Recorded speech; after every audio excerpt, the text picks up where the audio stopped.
Hey, what's up, guys? Welcome to another episode of Film Freaks. It's a show for film fun and all things entertainment. It's your boy Abi. And I'm Jesse Galan. Absolutely. So we just went to go see New Mutants, like 3-4 years in the waiting for this film. And in a couple months and kept going. Yeah, so let's get into what this is, I think, well, technically it was Fox's last hurrah, but they slapped the Marvel tag on there because I guess it's now post inversion of Marvel and Fox. So let's dive into it.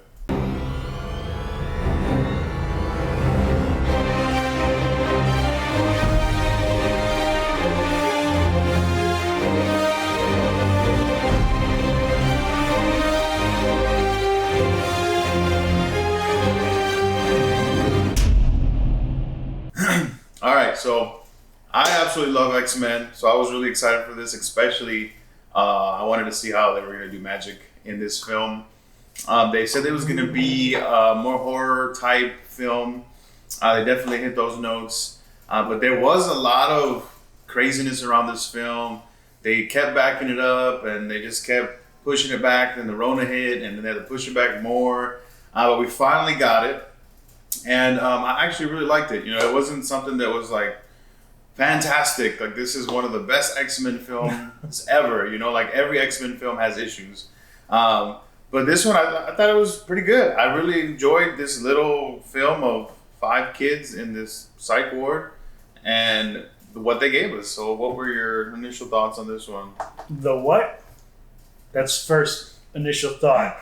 Because I had no idea walking into this who the New Mutants were. Yeah. I didn't have no background stories of anything. I'm not I know the X-Men and the main characters and the more well-known characters, but I'm not really versed in that universe. And so I was going in with a clean slate, not knowing what's going on. I actually appreciate it because I'm a bit of a horror fan. So I love the elements of horror that they had into it. It wasn't scary. It was creepy for sure. Yeah. So that's kudos for them for that. Yeah.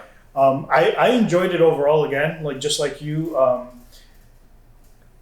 Was it memorable? Probably not. Right. I think it was good for what it was and what they gave us. Mm-hmm. Do I think if it's good enough for a sequel? I don't know. Right. Unless Marvel decides, Marvel Studio picks it up and kind of changes it up a little bit, because I do feel like that there is a stark difference between what's going on in that universe and then the Marvel universe. So I could almost honestly say that that's basically the end of that. Right, and it could be because the Fox, I know, wanted to do a trilogy with these mutants and then merge them with the X-Men and do this whole thing with that. But then obviously when Disney bought Fox and got all those properties back, I don't know what they're going to do. This is just a one and done kind of deal. Right. Because they did mention X-Men, so you see the mentions of Essex Corp and the hinting at Mr.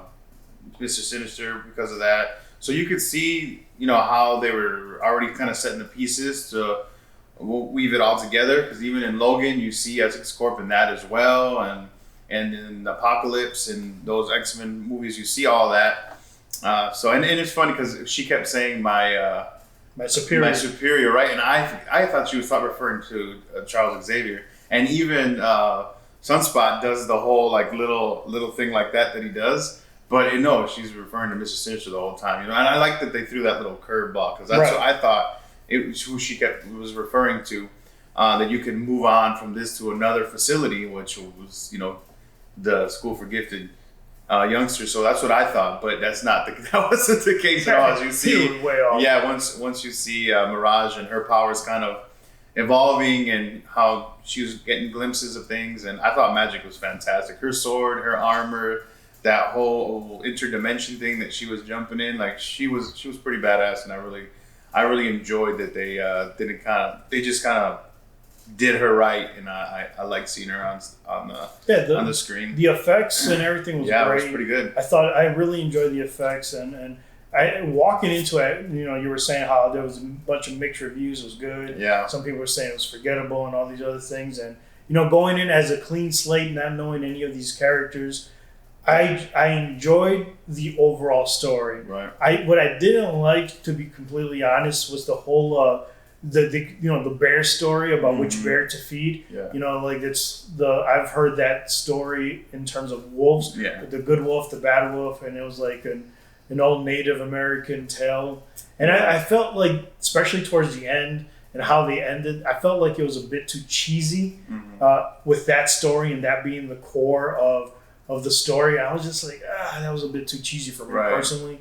But I think I still enjoyed it regardless. Exactly. Like, I don't think it's going to win an Oscar, but and especially some of the acting. Now, some of the acting was a little cringe at moments. I'm almost positive I've heard a lot of slip ups of accents between Sam's character, Sam, Cannonball, and then Magic. Like her Russian accent would slip off on and off, and then Cannonball with his country accent was coming on and off, and that deterred me from like keeping like invested in the film because it kept taking me off here and there. So, and in retrospect, and actually I was thinking about this earlier today I'm wondering if some of those shots where the accent was missing was some of the shoots. Could have been, yeah, because if it been some time being out of character and then having to jump back, that's a good point. So yeah, I don't know if they are going to continue with this or not. I don't know what Marvel's plan is with the X-Men overall, because really Logan was kind of like the sealing deal of the Fox X-Men franchise that happened over there, and I know they wanted to move forward with the younger cast that they had started with, Apocalypse and all that, and then they did this whole New Mutants thing. So I don't know if Marvel's going to pick up from there or just start afresh. They'll probably start fresh. I think so. Moving forward, so because they did put the Marvel tag on it, you saw the opening credits, so they're taking it on as their own. So we'll see. I enjoyed it. Like I said, it was nothing spectacular, nothing super special. It was fun. I enjoyed it. We'll see how the X-Men moves, how they move forward with the X-Men in Phase 4, or maybe even in Phase 5 of Marvel and Disney. So on the same topic, unfortunately, we already we lost Chadwick Boseman, and so because of that, they're already rethinking Black Panther 2 and what that's going to look like. Who knows whether they're going to recast or if they're going to, I've heard suggestions of using Tootie or the sister Sudi. To take the mantle of the Black Panther, and who knows what that's going to look like. So I don't think we'll have a Black Panther anytime soon. So I'm wondering, and especially after the whole parallel universe and new world, what they've already created, I'm wondering if the X-Men will be a part of this universe, and maybe the gold team and the blue team will somehow be encompassed into the Marvel universe, but not necessarily the New Mutants. Right. Yeah. So we'll see, because the gap time when between the snaps and how everybody's like older, and the people that didn't age, but the people that were on Earth obviously aged. So I don't know if they would play that, because the X-Men are in Apocalypse. I think it was in the 90s, so. And obviously, everything that's going on in the MCU is present day, so that's quite a gap to catch up on. So I don't know. I think they're probably going to start fresh with that, and they might even use the snap as some form of how X-Men are even a part of it, part of the universe now. So we'll see. A lot of variables, especially with Black Panther and X. I know they're going to bring X-Men and Fantastic Four eventually. So we'll see what the MCU gives us moving forward. So those are our thoughts on the New Mutants. Let us know what you guys think. Thanks, guys. Peace. All right, guys. Thanks for watching our episode. Yeah, if you liked our video, go ahead and give us a thumbs up. And if you didn't, you can double click on the thumbs down.